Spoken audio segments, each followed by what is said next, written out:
بسم اللہ الرحمن الرحیم۔ شروع کرتا ہوں اللہ کے نام سے جو بڑا مہربان نہایت رحم کرنے والا ہے۔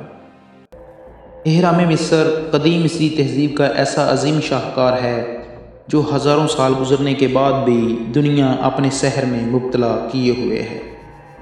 یہ اس وقت کے فرعون بادشاہوں کی ایسی یادگار اور عجوبے ہیں جن کے اندر بادشاہوں اور ان کی بیویوں کے مقبرے موجود ہیں۔ وقت گزرنے کے باوجود یہ ابھی تک اصل حالت میں برقرار ہیں۔ یوں تو مصر میں 138 کے قریب مضبوط عمارتیں موجود ہیں، لیکن قاہرہ کے مضافاتی علاقے غزہ میں 3 اہرام موجود ہیں۔ یہ دنیا کے 7 عجوبوں کی فہرست میں شامل ہیں۔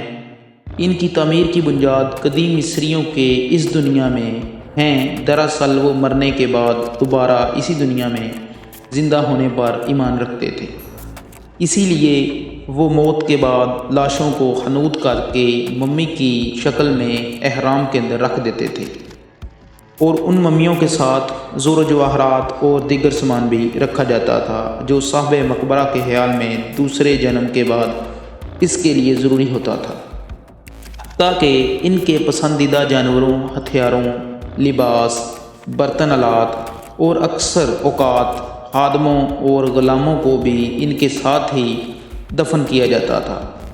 یہ اہرام اس وقت کے فرعون بادشاہ خوفو کے لیے بنائے گئے یادگار مقامات ہیں۔ اس کا نقشہ خوفو کے وزیر خیمون نے تیار کیا تھا۔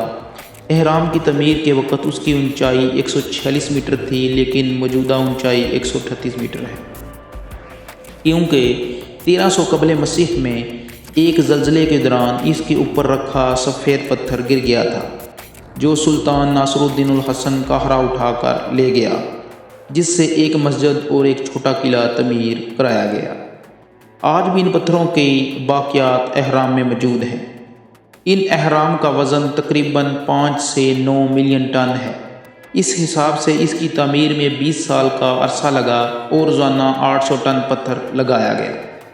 ہر گھنٹے میں 12 سے 13 پتھر کے بلاکس لگائے گئے۔ اہرام کی تعمیر کے لیے 1 لاکھ محنتی کاریگروں اور مزدوروں کے 5 گروپ بنائے گئے۔ ہر گروپ 1000 قابل اور محنتی افراد پر مشتمل تھا۔ اس وقت مصر میں موجود اہرام دریافت وہ 2670 سے 670 قبل مسیح کے دوران تعمیر کیے گئے تھے۔ ظاہر ہے کہ اس زمانے میں آج کی طرح بڑی تعمیراتی مشینری موجود نہیں تھی، اس کے باوجود انتہائی وزنی 2 ہیکل پتھروں کی مدد سے اہرام تعمیر کیے جاتے رہے۔ ان کی تعمیر کے سلسلے میں دنیا حیرت کے سمندر میں گم رہی کہ ہزاروں سال قبل ہیوی مشینری اور جدید آلات کی مدد کے بغیر کیسے ان اہرام کو ٹنوں وزنی پتھروں سے تعمیر کیا گیا۔ اس وقت مصریوں کے پاس جدید ٹیکنالوجی بھی موجود نہیں تھی۔ سائنسدان ان کی تعمیر کا راز جاننے کے لیے مسلسل جستجو میں لگے رہے۔ ان کا کہنا ہے کہ پتھروں کے بلاکس جن کی مدد سے یہ اہرام بنائے گئے، ان کا وزن 25 سے 80 ٹن کے درمیان ہوتا تھا۔ انہیں تراش خراش کرنے کے بعد دور دراز کے مقامات سے یہاں لایا جاتا تھا۔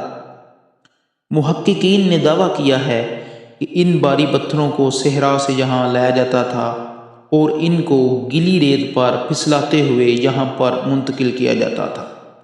ان کا کہنا ہے کہ بھاری پتھروں، مجسموں اور دوسرے وزنی سامان کو جو صحرا سے یہاں لایا جاتا تھا، ان کو سلیج پر رکھ کر مزدور اس کو کھینچتے تھے۔ تجربات سے یہ بات ثابت ہو چکی ہے کہ جب ریت کو مناسب مقدار میں پانی کے ساتھ گیلا کیا جائے تو اس پر موجود سامان کو کھینچنے میں درکار قوت نصف رہ جاتی ہے۔ ماہرین اس سلسلے میں مصری تہذیب سے دریافت ہونے والی قدیم پینٹنگ کا حوالہ بھی دیتے ہیں۔ یہ پینٹنگ 1900 قبل مسیح میں مصر کی مقبر کی دیوار پر بنائی گئی تھی۔ اس میں واضح طور پر ایک فرعون بادشاہ کی ممی جو سلیج کے نیچے ریت پر پانی چھڑکتا ہے اور مزدور اس کو کھینچنے میں مصروف ہے۔